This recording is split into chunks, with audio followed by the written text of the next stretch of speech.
Fortaleza y confianza en sí mismo. Yo les explico a los padres que la fortaleza tiene que ver con el cuidado de uno mismo de forma integral, un poco lo que se comentaba en la conferencia anterior, ¿no? Les explico que es como si ¿qué haría un deportista? Si le dicen que va a ir a una competencia, pues se prepara, ¿no? Se prepara para dar lo mejor de sí en la competencia. Por ejemplo, a un soldado, si le dicen que va a ir a una guerra, pues tienen tiempos de preparación para que vayan con habilidades, ¿no? Entonces, cuando vivimos una condición difícil o adversa, es importante fortalecernos.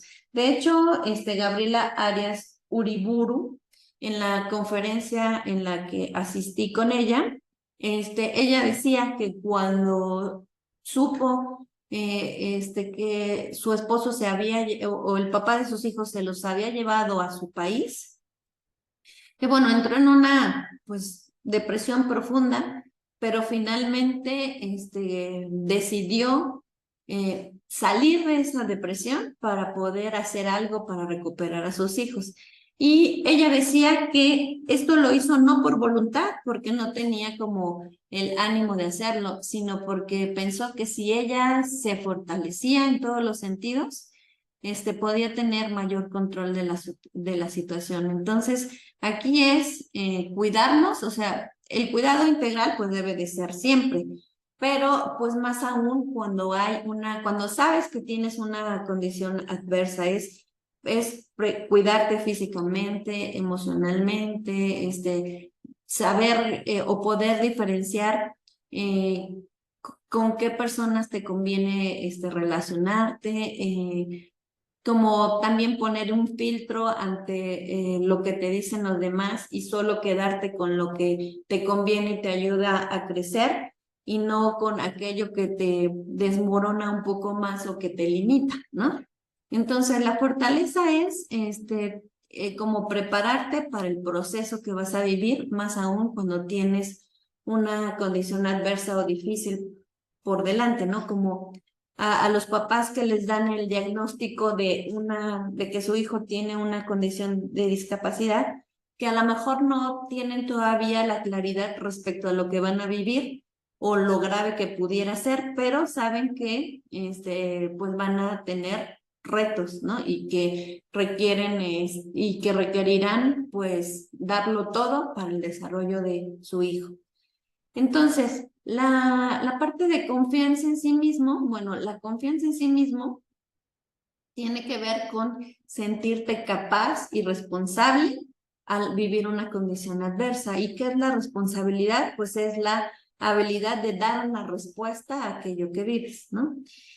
Y pues y combinado con la capacidad, pues tiene que ver con la actitud, ¿no? Y la actitud, también en una conferencia que se dio en el CRIT, pues el expositor nos decía que la actitud es el estado mental que se transforma en acciones. Y esto es muy importante porque tiene que ver con los pensamientos que tenemos en relación a lo que vivimos, ¿no? Y no son como, a lo mejor nuestros pensamientos no los compartimos inmediatamente con los demás, a lo mejor incluso con el psicólogo, ¿no? Pero aquí es una reflexión personal. ¿Qué es lo que piensas tú de lo que ves o de lo que vives? Porque lo que piensas lo vas a transformar en acciones. Por eso era un poco mi pregunta inicial, ¿no? O sea, porque en esto que nos contestaba Guadalupe nos refleja un poco el pensamiento que él tiene de manera inicial cuando ve a una persona con discapacidad y justo eso lo va a transformar en acciones. Ajá. Entonces, bueno, ahora, ejemplos de pensamientos negativos contra pensamientos positivos. De un mismo evento podemos tener pensamientos distintos. Un pensamiento, bueno, lo voy a poner entre comillas, negativo ante alguna situación adversa es, por ejemplo, nunca me voy a recuperar de esto. Si analizamos este pensamiento, pues ya nos estamos bien, ya estamos pues como determinando que no va a poder, que no voy a recuperarme, ¿no? Y entonces, si esto es lo que pienso, pues va a ser como un poco complicado que me recupere o que trascienda o que crezca de la situación que estoy viviendo, porque ya de antemano pensé que nunca lo voy a lograr, ¿no? Un pensamiento positivo ante una misma condición sería pensar, bueno, esto que estoy viviendo pasará pronto. Tan solo esto que estoy viviendo pasará pronto, pues ya es un pensamiento flexible, porque es, a lo mejor ahorita no estoy del todo bien, sin embargo, puedo estar mejor, porque ya estoy pensando que en un futuro podría estar en una condición diferente, ¿no?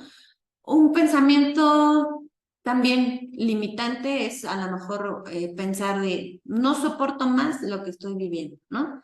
Es un pensamiento con falta de capacidad y que me veo limitada. Un pensamiento diferente o un pensamiento alternativo a este es, bueno, ya llegué hasta aquí, como pude, con los retos con retos, con dificultades, con angustias, con temores, con todo aquello que ustedes piensen. Sin embargo, me esperan tiempos mejores. Otra vez, como el pensamiento flexible, en un futuro o en un futuro de posibilidades, ¿no? Un pensamiento limitante también, a ver, esto es lo peor que me ha sucedido, ¿no? Es un pensamiento rígido, de manera negativa.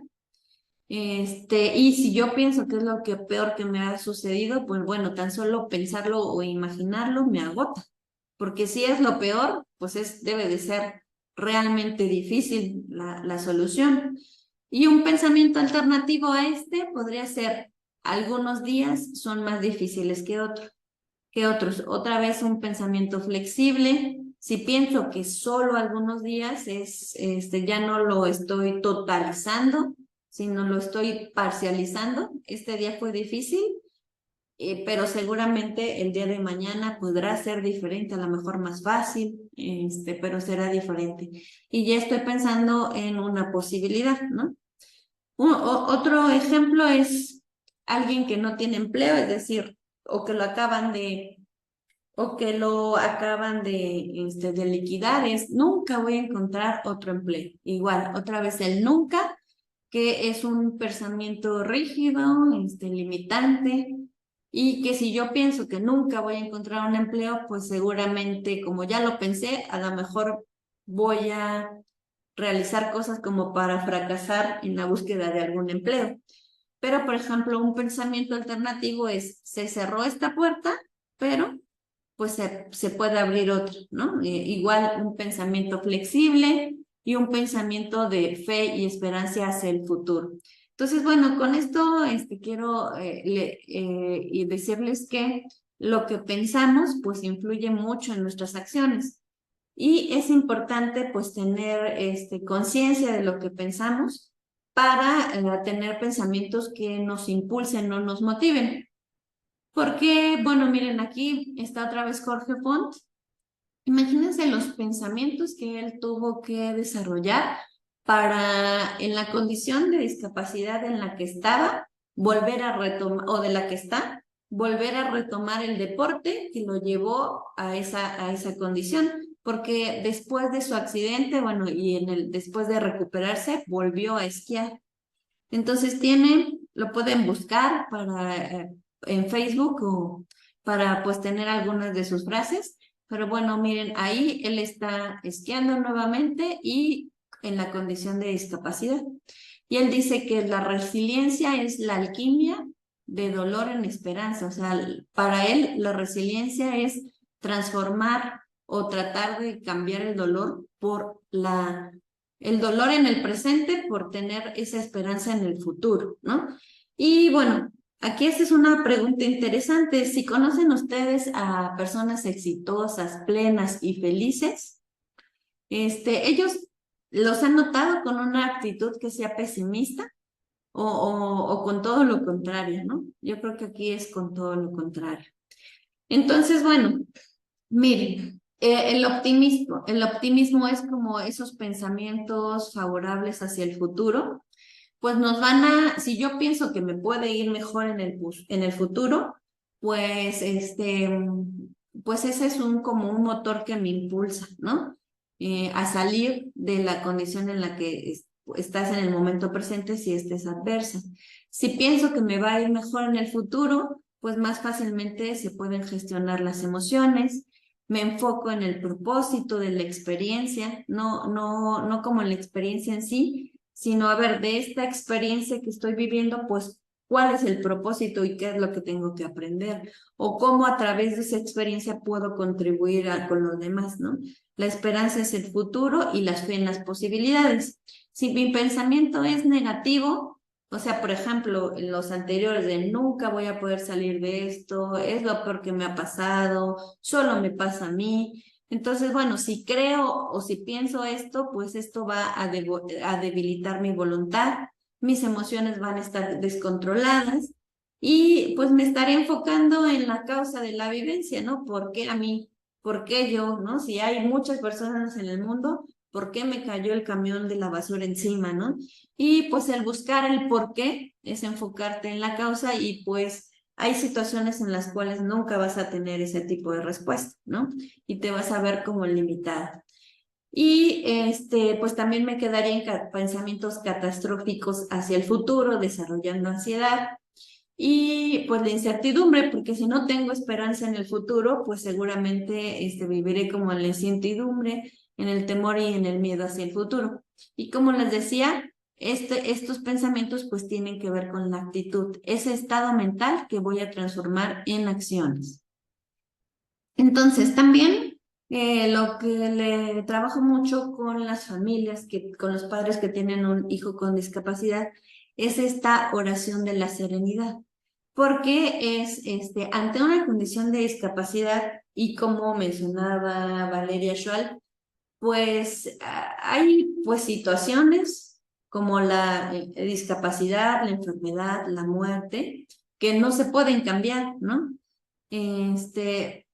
Sin embargo, lo que sí puedo cambiar es cómo voy a vivir estas situaciones. Entonces, no sé si alguna vez, si conocen la oración de serenidad, pero cuando la conocí dije, bueno, qué sabiduría hay en esta oración, porque es Dios, concédeme la serenidad para aceptar las cosas que no puedo cambiar.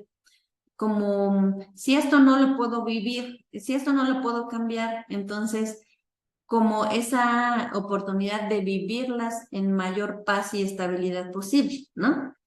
Sin embargo, además de la serenidad, también solicitar el valor para cambiar las que sí puedo, ¿no? No puedo cambiar la condición en la cual vivo, o por ejemplo, una condición de discapacidad o de enfermedad, pero sí puedo cambiar el cómo la voy a vivir, pero para cambiar ¿cómo la voy a vivir? Pues necesito valor, necesito fortaleza, necesito confianza, necesito estructura, ¿no? Y entonces, pero también hay otro dilema, pues hay que saber o tener la sabiduría para reconocer lo que no puedo cambiar y lo que sí puedo cambiar, ¿no? Para conocer la diferencia. Entonces, la verdad es que esta oración me parece muy interesante y con muchos mensajes, ¿no? Entonces, hablando de actitud, cuando vivo una condición difícil o adversa, hay muchas actitudes con las cuales puedo afrontar la situación, pero en su libro de Una vida sin límites, Nick Bujic menciona que son algunas actitudes que nos ayudarían a la trascendencia, que es la actitud de agradecimiento, la actitud de acción, la actitud de empatía y la actitud de perdón. Entonces, por ejemplo, en la actitud de agradecimiento, pues hay que evitar adoptar el papel de víctima, porque si adoptamos este papel de víctima, pues dejamos nuestro destino en manos de los demás o en manos de la situación que estoy viviendo, ¿no? Y bueno, también hay que tratar o enfocarnos en lo que tenemos en el presente, porque reconoces que lo tienes, y si no encuentro nada que agradecer en el presente, que sería un poco difícil, pues agradecer en el futuro por lo que seguramente puedes tener, ¿no? privilegiar la esperanza por encima de la angustia y depositar la fe en Dios o en la persona suprema en la cual creas en el futuro. Y aquí aceptar que como seres humanos, pues algo común va a ser vivir la adversidad, ¿no? Sin embargo, tenemos bendiciones que valorar. Y él en el libro dice que hay que vivir un día a la vez, ¿no? Con fortaleza. Y si ponemos nuestra fortaleza en Dios, nos podemos convertir en algo más grande que un conquistador. Y miren, esto lo dice Nick Vujicic, que no tiene brazos ni piernas. Entonces, bueno, también nos dice que es importante adoptar una actitud de acción. ¿Qué es esto? Si en el momento supongo que no puedo hacer nada por mí, pues hacer algo por otros, ¿no? Y cuando tú empiezas a hacer algo por otro, empiezan a surgir los milagros. Las peores tragedias pueden ofrecer la oportunidad de realizar buenas acciones. Aquí les comparto una situación familiar que ejemplifica esto. Hace algunos años a mi hermana le diagnosticaron cáncer de recto. Entonces, una prima que es cristiana, pues en algún momento, no sé por qué razón, nos escribió para decirnos si necesitábamos que oraran por nosotros. Entonces, le habló pues a toda la familia, le habló a mi hermana y empezó a llamarle diario, a platicar con ella de el conocimiento que tenía de la Biblia. Y pues esto fue una diferencia en la vida de mi hermana. Pero después mi prima nos comentó que lo hizo porque necesitaba enfocarse en apoyar a los demás, porque ella misma vivía una situación difícil, que pues le habían dado la noticia que no se podía embarazar y era algo que deseaban ella y su esposo. Y bueno, dejó de enfocarse en la condición que ella tenía de no poder tener bebés y empezó a buscar como cómo hacer algo por los demás, ¿no? Y bueno, pues sucedieron muchas cosas, pero finalmente pues logró embarazarse. Cuando dejó de pensar en que no podía embarazarse y se dedicó a ayudar a otros, pues se dio el milagro de que ella pudiera embarazarse y ahorita su bebé ya tiene, me parece que 3 años. Entonces, la actitud de empatía es que aquí es comprender que hay muchas otras personas con problemas similares o mayores a los propios, pero para comprender esto, pues tenemos que dejar de centrarnos en nuestra propia dificultad, adversidad y pues mirar lo que hay alrededor, ¿no? Esto lo vemos mucho en los grupos de papás que tenemos, que cuando los papás conocen historias de otros niños, eso es como algo que los hace transformarse porque empiezan a abandonar un poco su propia vivencia para conocer la vivencia de otros, ¿no? Entonces, y bueno, aquí Nick dice que conectarnos con los demás, pues es algo que nos ayuda a sanar, ¿no? Que está relacionado un poco con lo anterior. Y la actitud de perdón, y aquí es como tratar de perdonar a personas que nos han hecho algún daño, no por los otros, sino por el beneficio que trae para ti mismo. Y incluso hay personas que también se benefician al perdonarse a ellos mismos. Entonces, de esto que les mencioné, pues concluimos que si cambiamos nuestras actitudes o nuestros pensamientos, podemos cambiar nuestras vidas.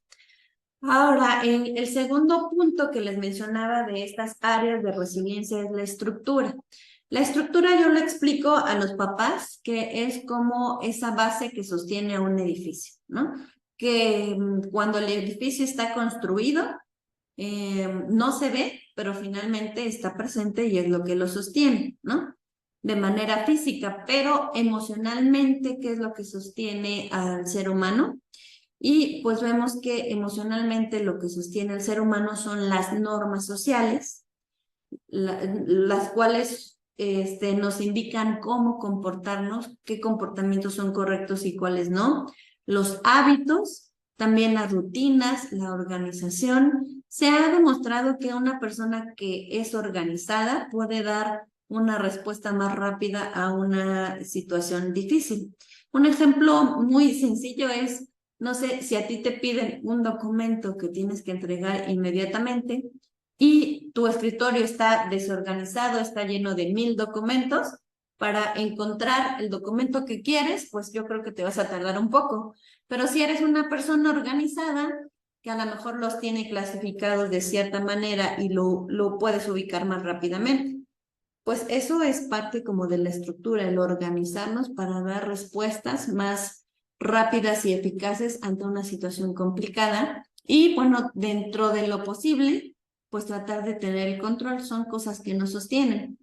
Sin embargo, mi experiencia en la atención de familias con discapacidad y en situaciones familiares y a lo mejor en amistades, creo que lo que nos sostiene como seres humanos espirituales es la fe, ¿no? Como a lo largo de lo que les venía comentando, es tener esperanza hacia el futuro y, bueno, saber que nuestra vida tiene un propósito más allá de lo humano. Y en las personas en algunas de las personas que he conocido con discapacidad, pues es muy fácil saber la fe, ¿no? Saber o reconocer su fe en ellos mismos, pese a la condición en la cual se encuentran, y el saber que son seres completos espiritualmente, aunque físicamente se vean con limitaciones. Eso es lo que creo que sostiene principalmente a una persona con discapacidad que ha sido exitosa. Pues bueno, hasta aquí mi participación. No sé si tengan algún comentario, alguna opinión respecto al tema que acabamos de ver.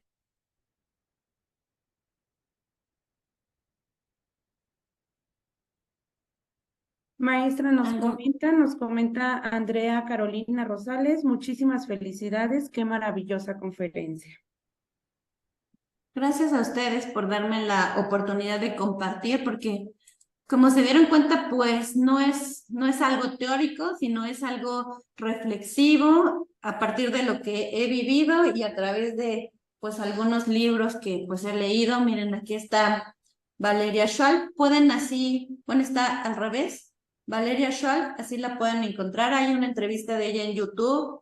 El libro de Nick Bujic, de una vida sin límites.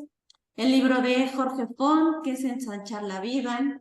El libro de Gabriela Arias Uruburu, que es respecto a lo que les comentaba. Y son como información que nos nutre. Yo los invito pues a revisarlo para que podamos cambiar esa mirada de la adversidad como algo difícil o complicado a una mirada de posibilidades, de acciones, de trascendencia, de crecimiento y de compartir.